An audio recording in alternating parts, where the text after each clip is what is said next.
विमल नेगी जो एचपीसीएल के chief engineer थे, कई दिनों से जो गायब थे, मैंने विधानसभा के अंदर इस मामले को जब उठाया, मैंने कहा कि परिवार के लोग चिंतित हैं और कर्मचारियों ने इस मामले को लेकर के बार बार आग्रह किया कि इसमें सरकार इस विषय को गंभीरता से ले और उनकी वो कहाँ हैं इस बात को सुनिश्चित करें, उनको सुरक्षित रखना बहुत जरूरी है।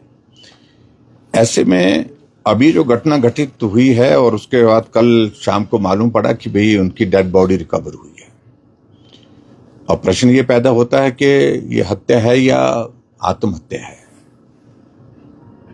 ये भी एक विषय है, ये भी जांच का विषय है। लेकिन लगातार परिवार के लोग इस बात को लेकर के कह रहे थे, सरकार के पास भी कहा, बाहर भी उन्होंने कहा, पुलिस के अधिकारियों के पास भी बात कही है कि जिस प्रकार से दबाव में उनसे काम लिए जा रहे थे, काम करने के लिए कहा जा रहा था, कुछ काम ऐसे जिसमें बहुत सारी कंट्रोवर्सीज भी बताते हैं, उन सब काम के लिए उनके ऊपर दबाव लगातार जो डाला जा रहा था, उसके कारण वो बहुत बड़े डिप्रेशन में थे और आखिरकार अब वो इस दुनिया में नहीं रहे। और ये जांच का विषय है। एचपीसीएल के कर्मचारियों ने, अधिकारियों ने भी सारे मामले को लेकर के मांग की है और जो अधिकारी हैं वहां पर मौजूद इस वक्त लगे हैं और उनमें से कुछ अधिकारियों के बारे में बड़ी कंट्रोवर्सीज बहुत पहले से चली हुई थी। लेकिन हम यही कहना चाह रहे हैं कि सारे मामले में सरकार गंभीरता से इसकी जांच करे। जांच करने के बाद जो दोषी हैं अगर इसमें, तो उनके खिलाफ कार्रवाई होनी चाहिए, निश्चित रूप से कार्रवाई होनी चाहिए। सर, क्या सीबीआई जांच की मांग विपक्ष करेगा? क्योंकि पुलिस अभी दो पुलिस जांच कर रही है, शिमला पुलिस भी जांच कर रही है, डेड बॉडी का मामला बिलासपुर कर रही है और परसों वो डेड बॉडी देखी गई थी। कल विधानसभा के अंदर सूचना आती है कि उनकी तलाश की जा रही है। डेड बॉडी परसों मछुआरों के माध्यम से देखी गई।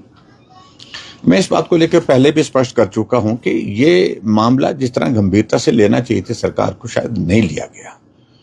और मैं देख रहा था कि कांग्रेस पार्टी के ही वरिष्ठ मंत्री जगत सिंह नेगी जी ने सारे मामले को लेकर के मीडिया के सामने भी अपनी बात कही थी। और आज हमको मालूम पड़ा है कि उनकी पत्नी का जो बार बार इस बात के लिए कहना है, हमसे मिलना नहीं हो पाया, लेकिन जो जानकारियां जो प्राप्त हो रही है उसमें उनका यही कि वो बहुत ज्यादा दबाव में थे।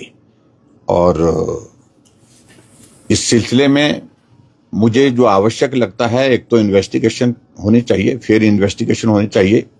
और एचपीसीएल बहुत लंबे अरसे से, पिछले लगभग 1.5 वर्ष से 2 वर्ष से बहुत बड़ी कंट्रोवर्सीज में रही है वर्किंग में, और उनके अधिकारियों के चिन्हित होकर के नाम उजागर हुए सारी कंट्रोवर्शियल वर्किंग में।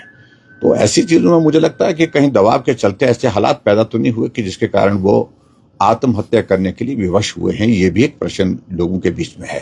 तो इसलिए इस सारे मामले को लेकर के हम यही कहना चाह रहे हैं कि जांच हो, ठीक तरह से जांच हो, और परिवार की ओर से इस बात के लिए अगर आग्रह आएगा तो निश्चित रूप से मेरा मानना यह है कि इसकी जांच जो है वो उच्च स्तरीय जांच होनी चाहिए और सीबीआई से जांच होनी चाहिए। ये बहुत आवश्यक लगता है। ये परिवार के लोग जब इस सिलसिले में अगर बात कहेंगे तो निश्चित रूप से उस बात को गंभीरता से सरकार को लेना होगा। सर, जो कर्मचारी है उनकी तरफ से चिट्ठी लिखी गई है बाकायदा, उसमें बहुत सारे कर्मचारी है, वो ये कह रहे हैं कि जो बड़े अधिकारी है दबाव बनाया जा रहा था, रात को 2-2 बजे तक जो है वो काम लिया जा रहा था।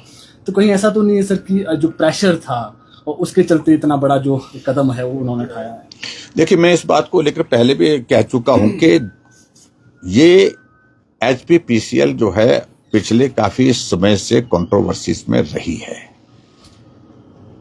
काम कर्मचारियों पर, अधिकारियों पर ज्यादा समय लेना, दबाव में काम करवाना, ये एक पक्ष अलग है, लेकिन गलत काम के लिए भी दबाव डालना, ये भी जांच का विषय है।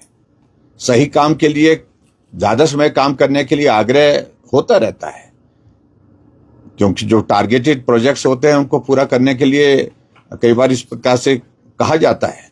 लेकिन गलत काम को दबाव डाल करके करवाने की कोशिश करना, ये सचमुच में एक बहुत बड़ा चिंता का विषय है। इसमें जो बात आ रही है वो बात ये आ रही है ज्यादा, इसलिए मैं समझता हूँ कि इसकी जांच जो है एक बहुत जरूरी है और बड़ी एजेंसी से होनी चाहिए।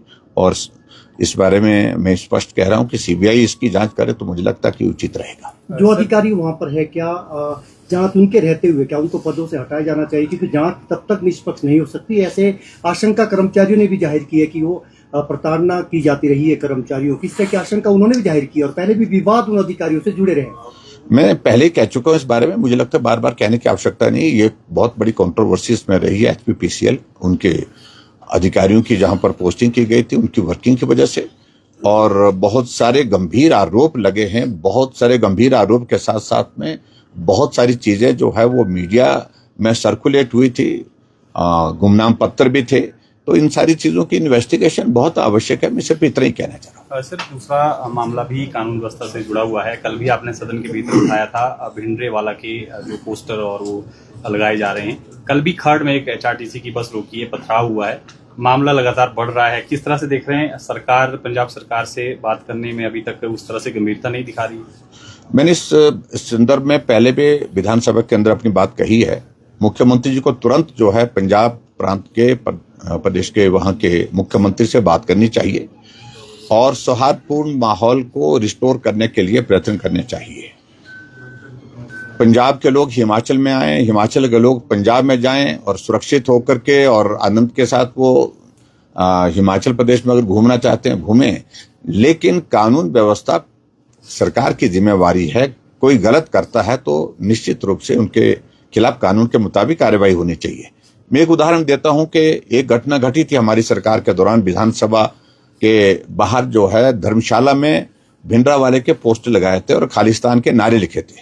हमने 2 दिन के अंदर कार्रवाई की और जो लड़के थे उनको उठा करके लाए थे पंजाब से।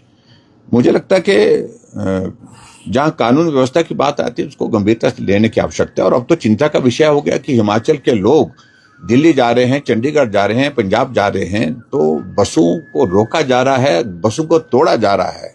और जो हमारे हिमाचल के लोग वहां जाते हैं तो उनको परेशान किया जा रहा है। वो चिंतित है सारी चीज को लेकर के। मुझे लगता है कि गंभीरता से सारे मामले को लेने की आवश्यकता है।